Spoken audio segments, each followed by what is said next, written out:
La Torah, les mitzvot, c'est l'antidépresseur.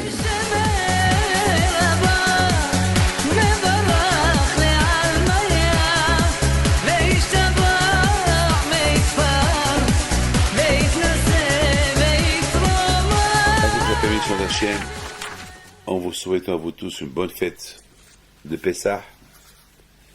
Alors, tout d'abord, il y a une question que je me suis toujours posée comme question.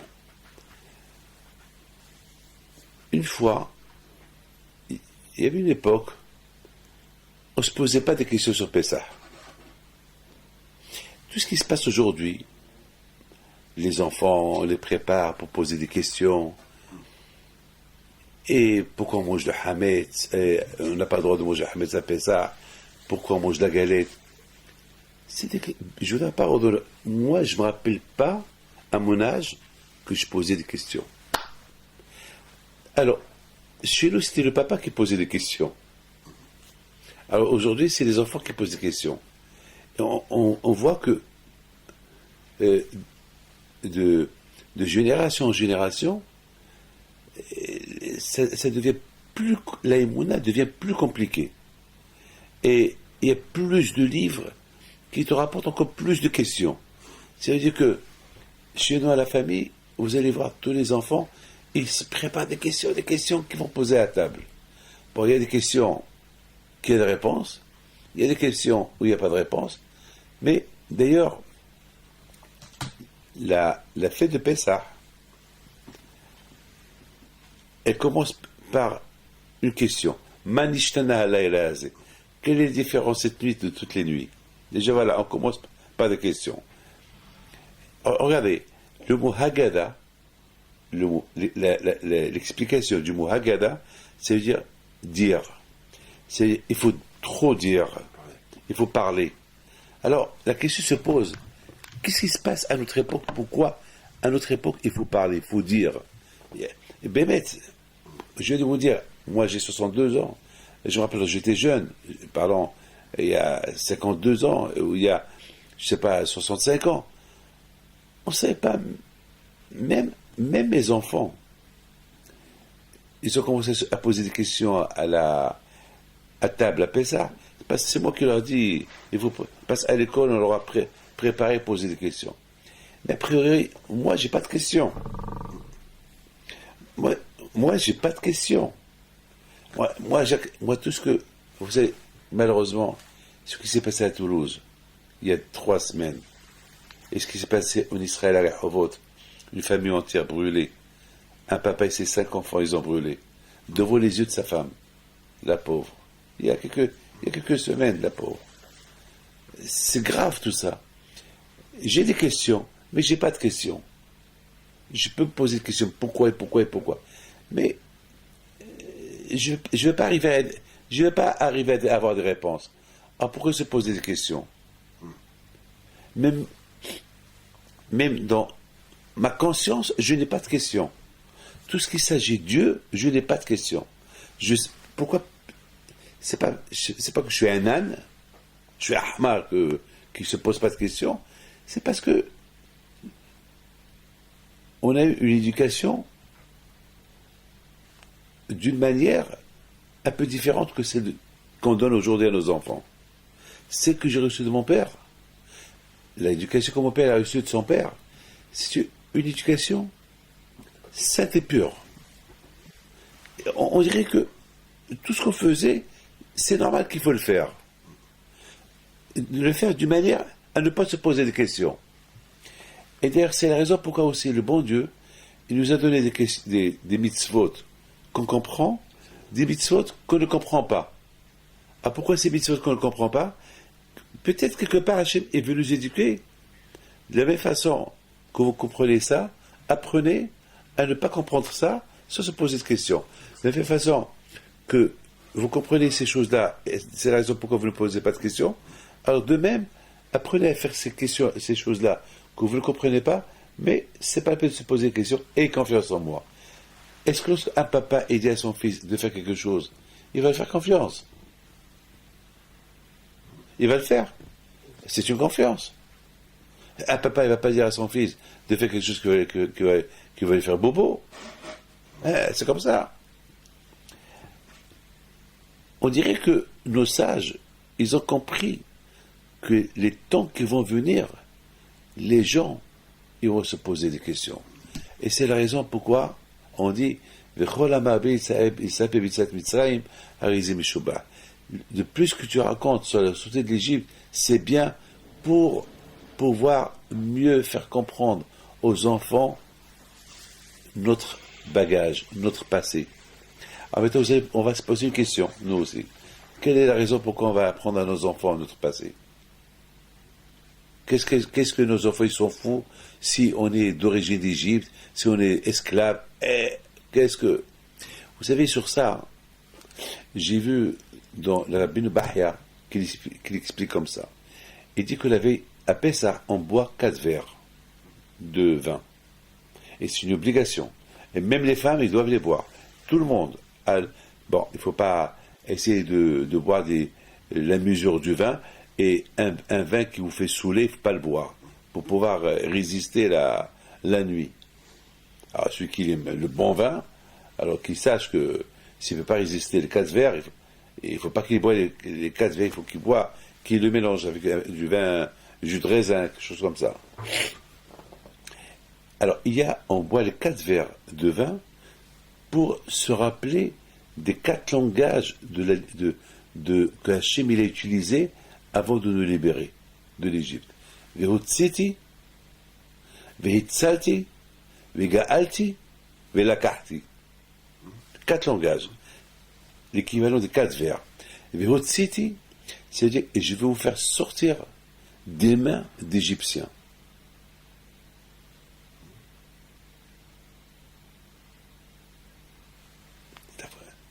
Vehitzalti, et je vais vous sauver. Ça veut dire qu'avant de quitter l'Égypte, vous n'allez plus dépendre de Pharaon. Et c'est vrai, pendant 1 an que Pharaon recevait les coups en Égypte, les Juifs déjà, ils n'étaient plus sous le joug de Pharaon et ses serviteurs. Ils étaient déjà libres. En plein Égypte, ils étaient libres. Et après, Vegaati. Vegaati, c'est la liberté totale, la Géoula, la libération.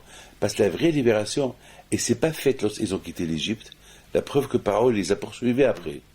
La vraie libération est venue une fois qu'ils ont traversé la mer. Et que Pharaon il est mort. Et que toute son armée, ils ont été engloutis dans la mer. Alors, et le 4e langage, c'est Velakati, que Hachem nous a pris comme son peuple. Il nous a donné la Torah qui s'appelle l'Ekah, qui est l'Ekahtov Natati Lachem. Donc c'est la raison pour qu'on boit les 4 verres. C'est-à-dire, on boit les 4 verres pour bien comprendre que merci Hachem que tu m'as sauvé du joug égyptien, que je suis plus esclave. Merci Hachem que j'étais déjà libre en Égypte. Je suis arrivé en Égypte autant qu'un homme libre, j'ai quitté l'Égypte autant qu'homme libre. Et merci Hachem que tu m'as protégé jusqu'au bout et que tu as vengé tous ceux qui m'ont fait du mal, Pharaon et son armée. Vegalti. Et après, merci Hachem pour la Torah que tu m'as donnée. Ça veut dire que si on comprend bien que tout ce que Hachem il a fait pour le peuple juif, pour lui donner la Torah. Ça veut dire que les Juifs, ils étaient conscients de la Torah qu'on a reçue. Donc, on va essayer par exemple, de comprendre. Maintenant, on comprend très bien la raison pourquoi on boit ces 4 verres-là. La raison pourquoi on les boit. Mais maintenant, ce qu'on va essayer de comprendre, et c'est la chose qui facile et difficile. Quelle est la raison qu'aujourd'hui on est arrivé à se poser des questions? Trop de questions. Mais quand même, et je m'excuse de vous le dire, un homme normal, qui a la tête sur les épaules, il ne peut pas se poser des questions. Quelqu'un, je vous donne un exemple. Par exemple, quelqu'un qui a passé une grave maladie, très grave maladie, que les médecins lui ont dit c'est fini pour lui. Et ça y est, il a fait déjà son testament, et il voit en plus la Hevra Kadisha autour de son lit, et il les voit en train de lui faire Shema Israël. Peut-être il voit même l'ange de la mort. C'est fini. Il se sent épuisé, en train de mourir. Moi j'ai vu mon oncle. C'est son regard, il me lâche pas son regard. Ce regard de mardi, ce fameux mardi, 11 Shvat ou 12 Shvat, je ne peux pas l'oublier ce regard-là. Je vous donne parole d'honneur. Je ne peux pas l'oublier. Pendant qu'il regardait, il bougeait ses yeux, que ses yeux, son corps ne bouge plus, c'est fini. Et voilà, on a commencé à faire Shema Israël, et après, il a fait quelques respirations, et il est parti. Jamais je peux. Alors imaginez-vous quelqu'un qui passe cette étape, et soudainement, on voit le monsieur qui ouvre ses yeux et qui se lève. Est-ce qu'il va oublier ce jour-là? Chaque année, il va célébrer cette fête. Eh bien, c'est la raison pour qu'on fait Pessah. On fait le Pessah de cet esclavage où on est en Égypte, ces souffrances égyptiennes, et que grâce à Dieu, sauf qu'on a pensé que c'est fini pour nous. Et grâce à Dieu, on a été sauvés. Le bon Dieu nous a libérés, nous a protégés, il nous a libérés, il nous a donné une donation, l'argent et la Torah, et le Shabbat, et un titre. Un titre. Combien on est des Juifs dans le monde? Quelques millions. Et Baruch Hashem, on est quelques millions, et ça fait quelques milliers d'années qu'on résiste les temps, et on est là. Et grâce à qui? Qui nous a supportés, qui nous a soutenus, et grâce à quoi? Eh bien, grâce à ces questions qu'on pose la veille de Pessah. C'est ces questions-là qu'on n'a pas trouvé des réponses encore, parce que c'est des questions qui restent toujours questions. On essaie de trouver des réponses. Et les vraies réponses à ces questions, on va les trouver peut-être ce Mashiach va venir. Donc c'est ces questions-là qui nous... Voilà l'une des raisons pourquoi on pose... Ah, maintenant vous allez me dire, mais Rabbi David, vous avez dit tout à l'heure que lorsque vous étiez jeune, il n'y avait pas de questions. Il n'y avait pas de questions d'autre part, mais papa il posait des questions.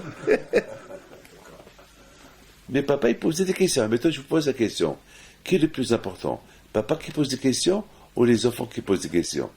Alors la réponse elle est à double tranchante. C'est bien que papa il pose des questions et qu'il va répondre toutes les questions que le fils il a, donc à tel point qu'il n'a plus de questions, ou bien laisse les fils poser des questions, laisse se vider. Et aujourd'hui on est dans une génération qu'il faut laisser les enfants se vider. Parce qu'aujourd'hui on vit dans une époque tellement dure, l'époque d'Internet, Facebook, la technologie, les téléphones, les portables, tout ce qui peut nuire et apporter le doute. Vous savez combien des gens, depuis qu'ils ont découvert la technologie, ils ont des doutes sur la religion. Alors aujourd'hui, c'est mieux de poser des questions. Parce qu'il y a trop de doutes aujourd'hui. Le monde, il est plein de doutes. Et vous savez une chose, malheureusement, même que nous, on n'a pas de doute, mais le doute, il réside. Le doute, il y est. Regardez, lorsque les Juifs, ils ont quitté l'Égypte, écoutez bien ça, avec tout ce qu'ils ont vu comme miracle, avec tout ce qu'ils ont vu, Amalek, il est venu. Et Amalek, il a porté le doute. Ça veut dire que on ne peut pas échapper au doute. Le seul moyen pour échapper au doute, c'est lorsqu'on fait les mitzvot et on étudie la Torah.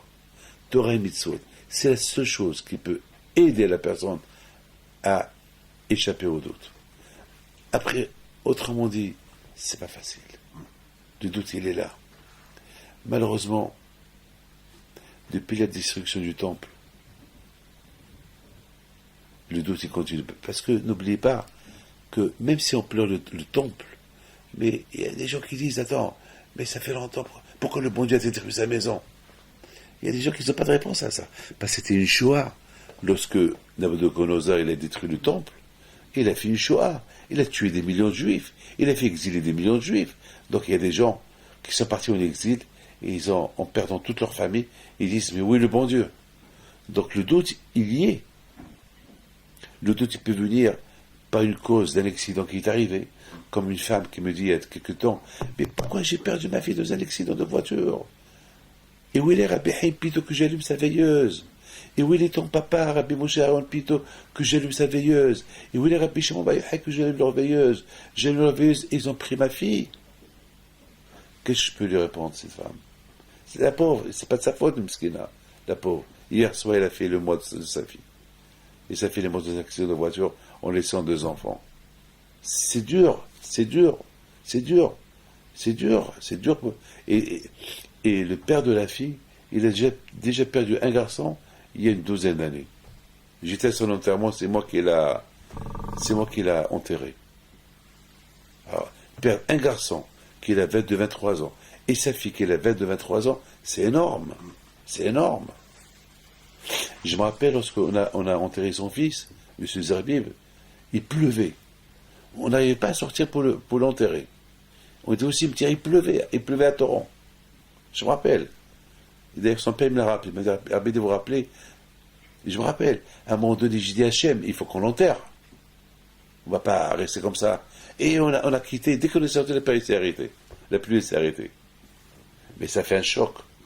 La mort du fils il y a 12 ans et sa fille il y a 1 mois, un samedi soir. Et si je ne me trompe pas, elle était enceinte. Avec 2 enfants. Non, ça veut dire, elle avait 2 enfants, elle a laissé 2 enfants. Que le bon Dieu lui protège. Il y a. Bon, bien sûr, la maman Mskina, après j'ai parlé avec elle, je l'ai appelée au téléphone. Bon, après, elle m'a appelé, elle m'a dit, Rabbi David, excusez-moi. Parce que la pauvre, il faut comprendre, il y a des moments de faiblesse. Mais il y a des gens qui deviennent athées. Pourquoi? Pourquoi le bon Dieu m'a fait ça? Pourquoi le bon Dieu m'a fait ça?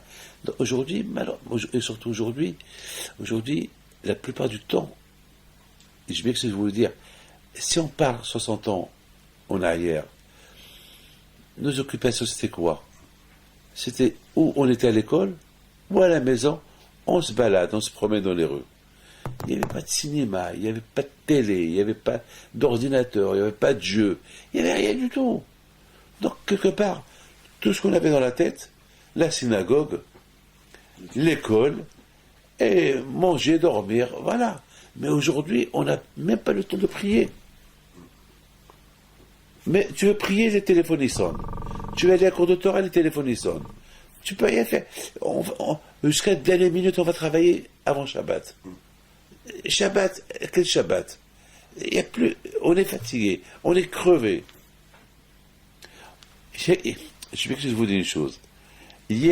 Ma fille, hier soir, j'arrive à la maison, alors moi j'ai passé hier une journée de Titanic hier, et je rentre à la maison, et ma fille, une de mes filles, mes 2 filles, ils étaient fatigués. Je dis, mais vous êtes en vacances, pourquoi vous êtes fatigués? Alors, leur maman, elle me dit, parce qu'aujourd'hui, ils ont beaucoup marché. Alors j'ai commencé à rigoler. Les vacances, parce qu'ils ont beaucoup marché, ils sont fatigués. C'est-à-dire que, le contraire, lorsqu'on marche, on n'est pas fatigué, on marche, on se promène. C'est parce qu'il y a la pollution. La pollution, elle fatigue. Aujourd'hui, il y a tout un tout. Même le fait de ne pas aller à l'école, ça fatigue.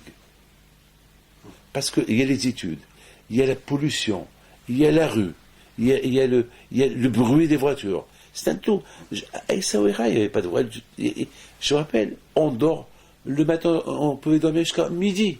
Parce qu'on n'entendait pas un son de rien. Aujourd'hui, c'est les voitures qui passent, c'est les klaxons, c'est les ambulances, c'est les sirènes. Donc aujourd'hui, on n'a même pas. Aujourd'hui, on vit dans un environnement qui fatigue au niveau spirituel et religieux et physique. C'est la raison qu'on a besoin à Pessah de poser des questions. Ou de demander aux enfants, poser des questions. Parce que c'est des questions qu'ils n'ont pas eu le temps toute l'année d'y penser. Au moins fin dans l'année, ils vont y penser. Au moins.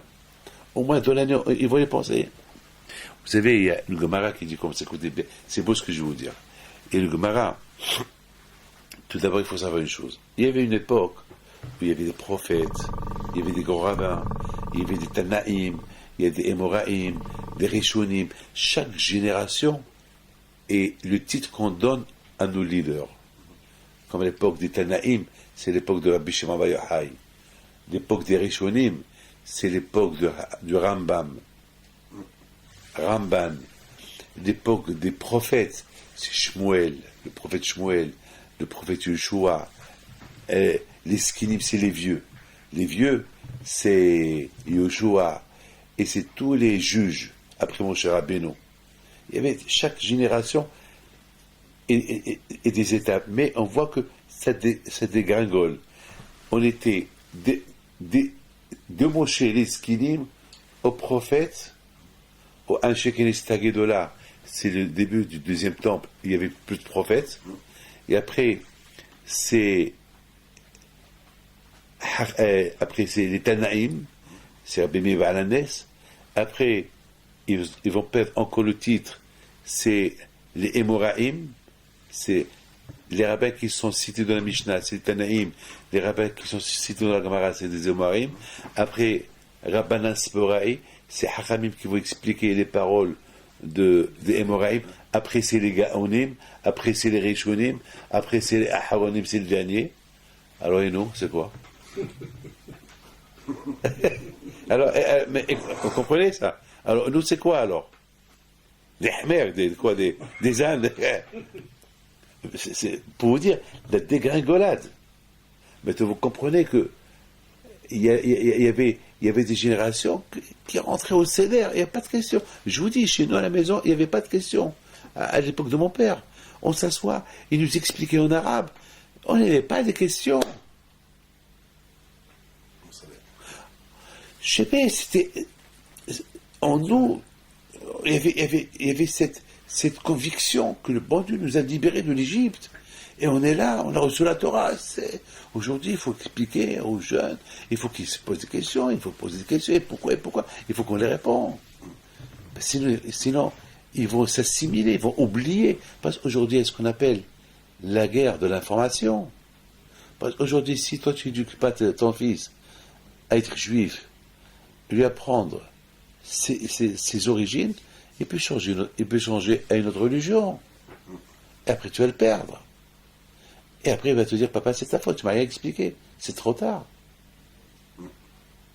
C'est trop tard. Après, c'est fini. C'est fini. C'est la folie. C'est la folie.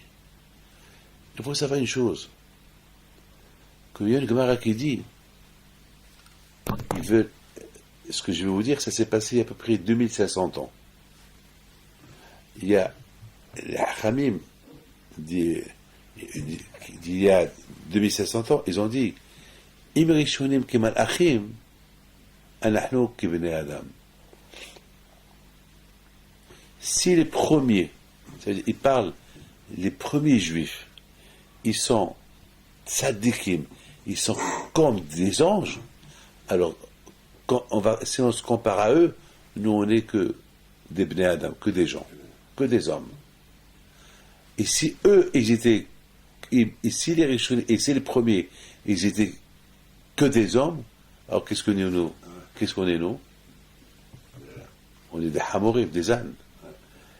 Et même si on est des ânes, on n'est pas comme l'âne de Rabbi Pinhas ben Yair. Alors, vous avez compris ça? Alors, c'est quoi? C'est quoi? On n'est pas comme l'âne de Rabbi Pinhas ben Yair. C'est quoi? Alors, l'histoire de l'âne de Rabbi Pinhas ben Yair, c'est qu'une fois, ils ont volé son âne. Et lorsqu'ils l'ont volé, les voleurs, ils l'ont donné à manger, et l'âne ne voulait pas manger. Elle a fait la grève de la faim. Elle ne veut pas manger. Alors les voleurs, ils ne savaient pas quoi faire avec cette âne. Ils ont dit, peut-être elle est malade. Elle mange parce qu'elle est malade. Alors si elle est malade, elle va mourir. Elle va mourir chez nous. Qu'est-ce qu'on va faire après? On va être gêné. Après, on va se faire attraper. Parce que si elle meurt, il faut qu'on la jette. On va se faire attraper. Ils l'ont lâché. Et lorsqu'ils l'ont lâché, il est reparti chez Rabbi Pinhas ben Yair.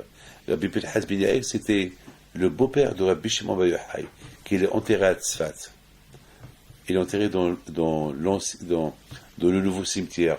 Il est enterré en bas du cimetière de Tzfat, à côté du nouveau cimetière. Il y a comme une roundabout, comme un... non, comme un... comme une place, comment vous appelez ça? Une place. Ouais. Il est enterré au milieu, il y a un arbre, et c'est là-bas qu'on va le pèleriner. Alors, il arrive à la maison, un rond-point. Il arrive à la maison, il commence à crier. Waouh, waouh! Rabbi Pinhas ben Yair, il dit à sa femme, notre âne, le pauvre, il doit avoir faim. Il a pas mangé pendant 3-4 jours. Mais vite, j'y viens, qu'on le prépare à manger. Et vite, ils sont sortis, ils l'ont fait rentrer à l'intérieur, ils lui ont donné à manger. Ah, mais toi, qu'est-ce qui se pose, quoi, cet âne? Pourquoi il n'a pas mangé chez les voleurs? Parce que le manger que ces voleurs lui ont donné, c'était du manger volé. C'est que même l'âne, qui n'a pas de cerveau, il n'a pas mangé du manger volé. Alors, ça veut dire que alors, ça veut dire, si l'âne ne mange, il sait que ce manger est volé, alors non, c'est de la folie. Maintenant, je vous pose une question. Comment ce rabbin peut dire, et si nous, on est comme des hommes, non, si les premiers, ils sont comme des anges, nous, on est comme des hommes.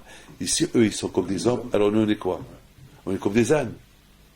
Et même si on est comme des âmes, mais pas comme l'âne de Rabbi Pinhas ben Yair. C'est-à-dire que l'âne de Rabbi Pinhas ben Yair, il est mieux que nous. C'est-à-dire qu'il est mieux que les ânes. Alors c'est quoi ça? Comment vous expliquez ça? Eh bien justement, le bon Dieu, il a créé l'homme avec des ambitions et avec une bihira. Bihira, ça veut dire libre arbitre. Il a donné l'intelligence. Alors avec ton intelligence, tu sais ce qui est bien, tu sais ce qui n'est pas bien. Ah, pourquoi tu fais ce qui n'est pas bien? Regarde cette âne-là.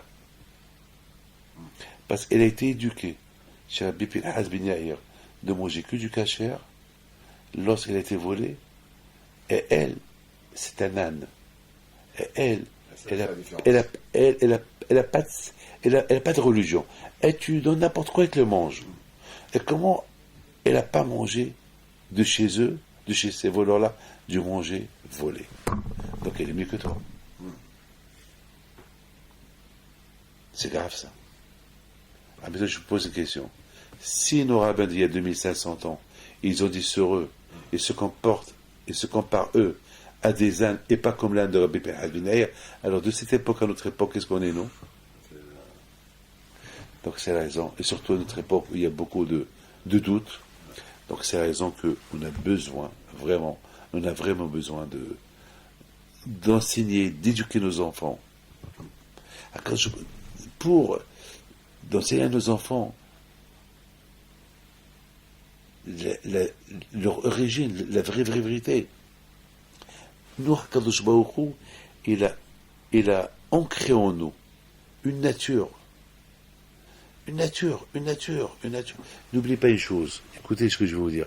Vous savez que le prophète il dit que l'âne, tu lui donnes à manger dans un sac. Oui? Lorsque son patron, il vient avec le sac, l'âne commence à crier. Mais il ne regarde pas le propriétaire. Qu'est-ce qu'il regarde? Le sac. Dans l'esprit de l'âne, le sac, c'est son propriétaire. C'est lui qui lui donne à manger. Pas ça, hamar. Il ne sait pas, c'est moi qui l'ai acheté. Et c'est moi qui lui donne à manger. Et c'est moi qui accroche le sac sur sa bouche. Non, il croit que c'est le manger, son patron.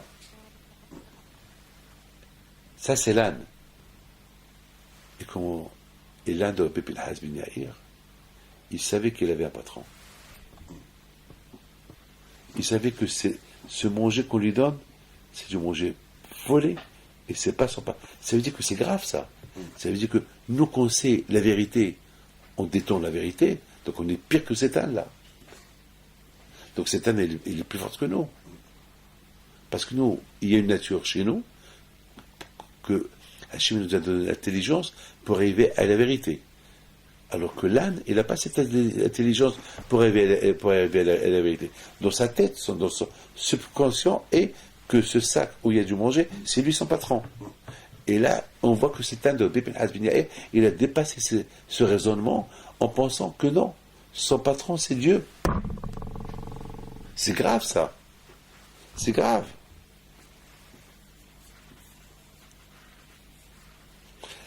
Vous savez, cette semaine, j'ai reçu un couple très riche, milliardaire, l'un des plus grands riches du monde. Et j'ai fait le bracha pour qu'il se marie. Je le connais, bon. Et grâce à Dieu, il a rencontré une fille bien. Bon, il vient me présenter.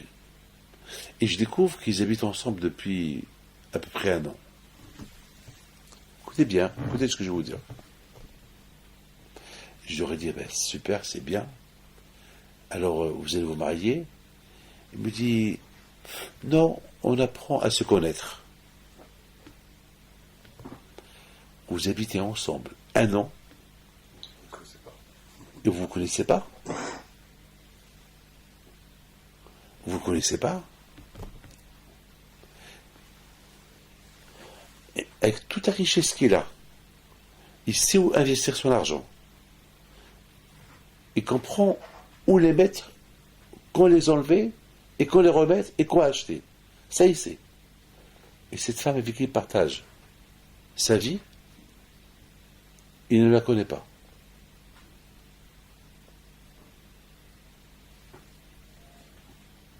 Comment vous expliquez ça? L'âne, il a compris que c'est son vrai maître. L'âne de Bibn Hazm Yair, il a compris que c'est qui son vrai maître. Et celui-là, il ne connaît pas encore sa femme. Il habite avec elle, il vit avec elle, il ne la connaît pas. Comment vous expliquez ça?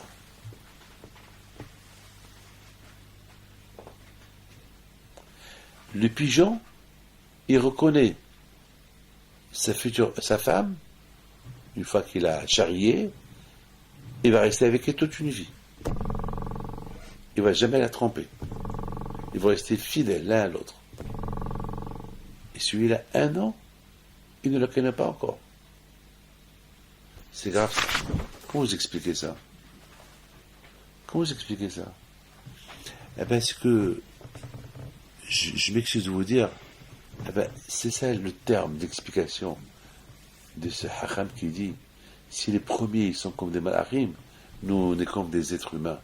Et si les premiers ils sont comme des êtres humains, alors nous on est que des hamorim, que comme des ânes, mais pas l'un de et pas comme l'un de Bibn Hazm Yair, parce que l'un de Bibn Hazm Yair, il a dépassé la limite de savoir, de reconnaître qui c'est son vrai patron. Parce que l'âne en général, il croit que le sac où tu lui mets le manger, c'est son patron. Et nous, et nous, avec tout ce que le bon Dieu nous donne qu'on vit, on ne le reconnaît pas. Mes amis, c'est le manque de Hatchamay. C'est le manque de crainte de Dieu. On n'a pas assez de crainte de Dieu. On n'a pas assez. On a un petit trou dans la tête. Un trou, manque de savoir la religion. Alors, je voudrais vous dire, la Torah elle dit dans Parashat Tzav, la Torah elle dit que il y a un korban qui s'appelle korban Ola, le sacrifice de Ola. Il s'appelle Ola. Alors, il y a beaucoup de catégories de korbanot. Il y a beaucoup de catégories de sacrifices. Il y a un sacrifice qu'il est entièrement pour Hachem. Il n'y a rien pour toi, il n'y a rien pour le Kohen. Il y a certains sacrifices, une partie pour le Kohen, une partie pour toi, une partie pour Dieu. Il y a certains sacrifices qu'il n'y a que pour le Kohen et pour Dieu, et rien pour toi. Mais il y a un Korban Ola. Le sacrifice de Ola, il n'y a rien pour toi et pour le Kohen.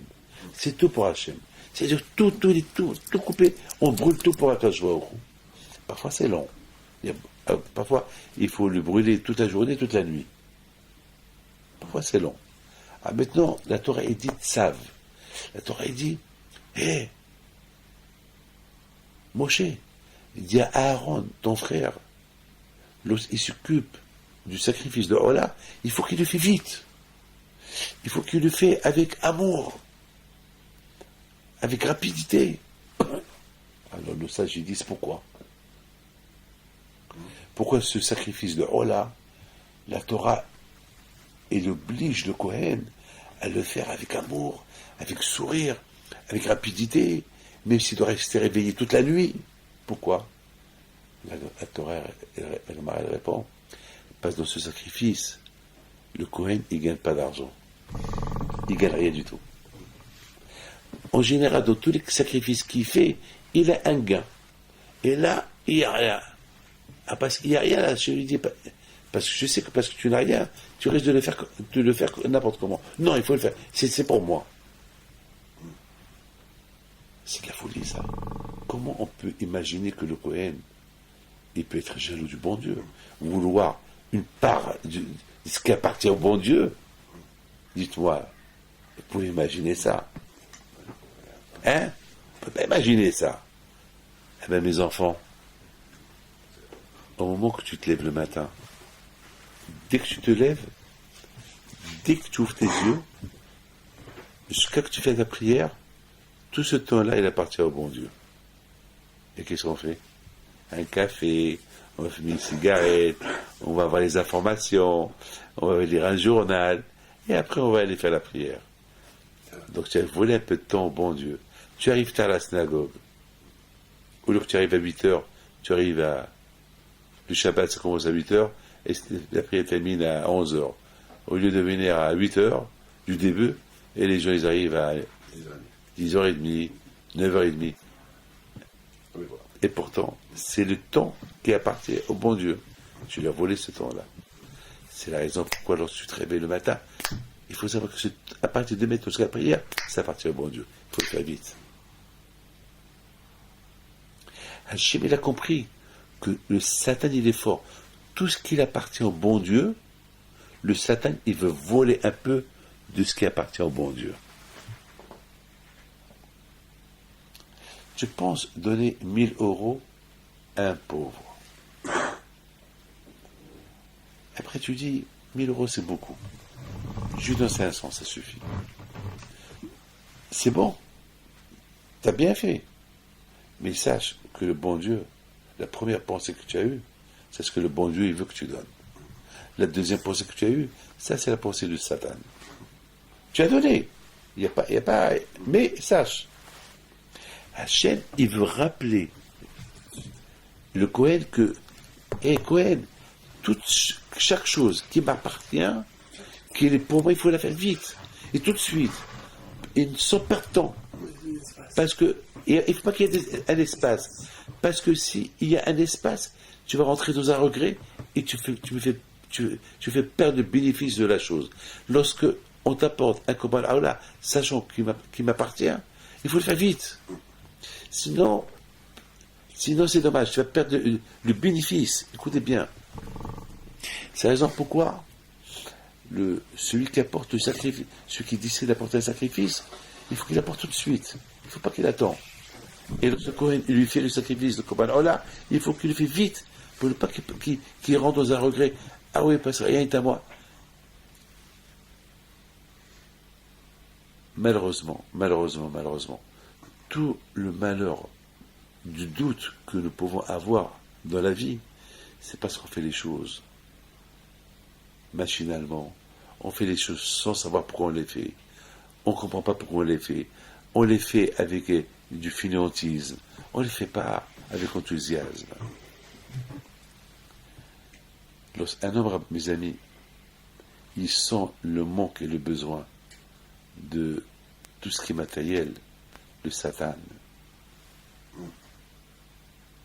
Lorsqu'un homme il donne l'importance au matériel, le Satan il habite avec lui. Et aujourd'hui on vit dans un monde matérialiste. Donc on a besoin de... Et lorsqu'on vit dans un monde matérialiste, automatiquement on s'éloigne de la vérité, du spirituel. Donc on a besoin de se poser à Pessah des questions. On va éduquer nos enfants à poser des questions avec les réponses qu'on va leur donner, si Dieu veut. Ils vont se soulager, ils vont s'attacher, mais l'émouna va être ancrée en eux, ils vont transmettre cette émouna à leur enfant. C'est important ça. Malheureusement à Pessah, il y a beaucoup d'espace, il y a beaucoup de vide dans la tête. On a créé un grand vide pendant toute l'année. On s'est trop éloigné d'Hachem. Donc Pessah il arrive, on est tellement loin. Et Pessah il arrive, on dit hé les gars, le bon Dieu nous a sauvés de l'Égypte. Le bon Dieu nous a protégés. Il nous a donné la Torah. L'autre il écoute. Torah? Quelle Torah? Est-ce qu'on est content qu'il nous a donné la Torah? Voilà, Pessah, on boit le 4e verre pour la Torah qu'il nous a donnée. Est-ce qu'on sait c'est quoi cette Torah qu'il nous a donnée? Est-ce qu'on est du coup, est-ce qu'on est content qu'on a reçu la Torah? Ou bien cette Torah, c'est un fardeau pour nous? Alors pourquoi tu bois un verre qui représente la Torah qu'il t'a donnée? Tu trinques avec Hachem. Les haïm Hachem pour la Torah que tu m'as donnée. Tu rigoles ou quoi? Après, tu sors, tu prends ta voiture et tu t'en vas. Et si Shabbat, il allume une cigarette. Quelle Torah? Il y a un manque. Parce que le manque d'éducation. Et c'est la raison pourquoi, à Pessah, il faut ouvrir la pitié aux enfants. On fait du nettoyage. C'est une fête de Pessah. C'est une fête de nettoyage. Une fête familiale. Une fête de liberté. Une fête du judaïsme. Une fête de préparation pour la Torah. Alors, j'ai pensé à une chose extraordinaire. Regardez. Pessah, Shavuot. Écoutez bien. Pessah et Shavuot. Si je prends les premières lettres de Pessah et Shavuot, ça fait Taf. Pessah. Attends. Non.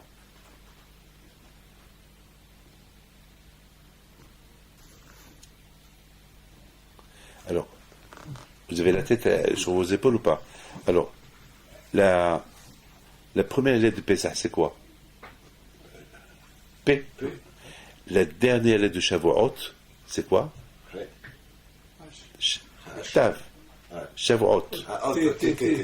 Tav. Alors, P et le Tav, c'est 480. Et 480 qui représente Lilith, la Touma. C'est le matériel Lilith. C'est la clip à la Touma. Ça, maintenant, si je prends la première lettre, la dernière lettre,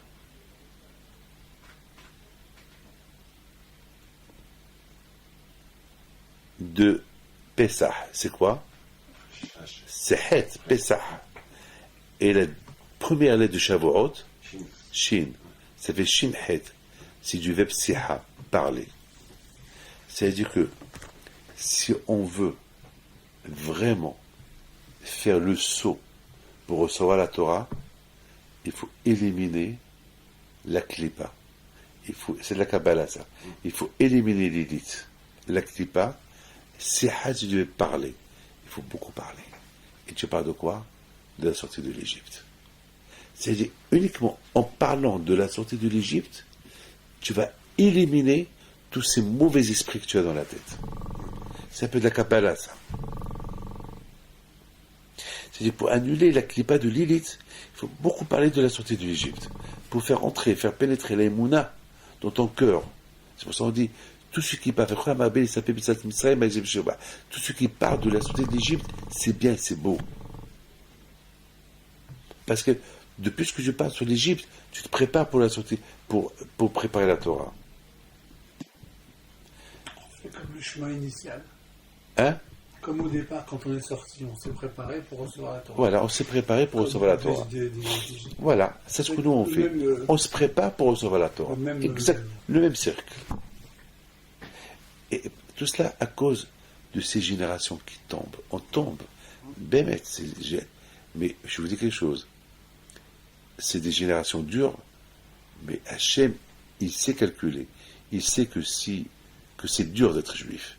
Et lorsqu'Hachem voit le sacrifice qu'on fait pour maintenir ce que nous sommes, il est fier de nous. On est considéré mieux que les autres. Bien sûr, il ne faut pas se rappeler ce que j'ai dit, ce rabbin qui a dit, ici, eux, ils sont comme des hommes, nous, on est comme des ânes, et pas comme l'âne de Rabbi Ben Meir. Il ne faut pas arriver à ça, parce que sinon, tout ce qu'on va faire, on va dire, on n'est pas arrivé à être comme l'âne de Rabbi Ben Meir. Non. Ça, c'est avec une anecdote, c'est tout. C'est avec une image. Mais la vérité, qu'aujourd'hui, nous, on est bien placés. Parce que le tzara que nous avons aujourd'hui, c'est pas le tzara qu'on avait il y a 60 ans, il y a 70 ans, où il n'y avait rien du tout. Vous savez que il y a quelqu'un qui m'a posé une question, il me dit, Rabbi David, pourquoi on mange pas le pain à Pessah? Je lui dis, ah bon? Tu l'as mangé? Il me dit oui. Parce que j'ai pas compris pourquoi on n'a pas le droit de manger.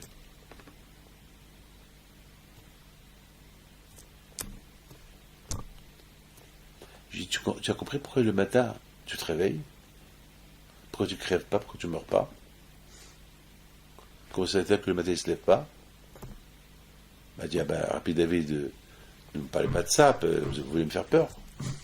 Je lui dis non, je ne vais pas te faire peur. Je veux comprendre. Pourquoi tu te poses la question? Pourquoi? Parce qu'il a voulu m'anarguer, vous comprenez? C'est pas quelqu'un qui a voulu comprendre. Il voulait me piquer. Alors, moi aussi, je le pique. Attends, pourquoi lui, il veut m'insulter? C'est pas quelqu'un qui veut savoir, il veut comprendre. Et il veut se moquer de moi. Alors, je ne vais pas lui donner un coup de poing pour le casser ses dents. Alors, je lui dis, dis-moi, pourquoi tu ne poses pas la question que le matin? Et je lui dis, tu sais, j'ai beaucoup peur pour toi. Et il me semble que tu ne vas pas finir l'année. Il me dit quoi? Il me dit, il me semble que... Pourquoi? Ben, je ne sais pas. Il me regarde, et vraiment, j'ai à ta peur. Hein. Je lui dis, mais je veux que tu mets Tchilin. Ah bon? Où sont? Tu les achètes, tu me les amènes. 2 heures plus tard, il vient avec pas de Tchilin. J'ai t'as peur de la mort, hein? Pour la mort, tu es prêt à mettre des Tchilin, à faire des choses dans lesquelles tu ne crois pas. Dis-moi maintenant, je pose une question. Pourquoi on ne mange pas le pain à Pessah? Je dis, c'est interdit.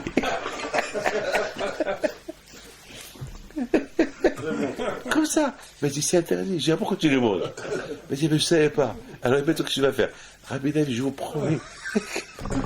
Je voulais le réveiller. Beaucoup des fois. Après, on a fait la paix. Pour le réveiller sa conscience, pas plus. Après, il me dit, Rabbi David, on est dur, on est têteux. Je ne sais pas pourquoi je suis fou. Lui-même, il a commencé à admettre. Mais quand même, mes parents, ils ont respecté. Pourquoi moi?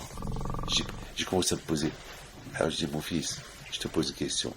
Est-ce que chez toi, à la maison, vous avez parlé de Pessah? Il m'a dit, jamais.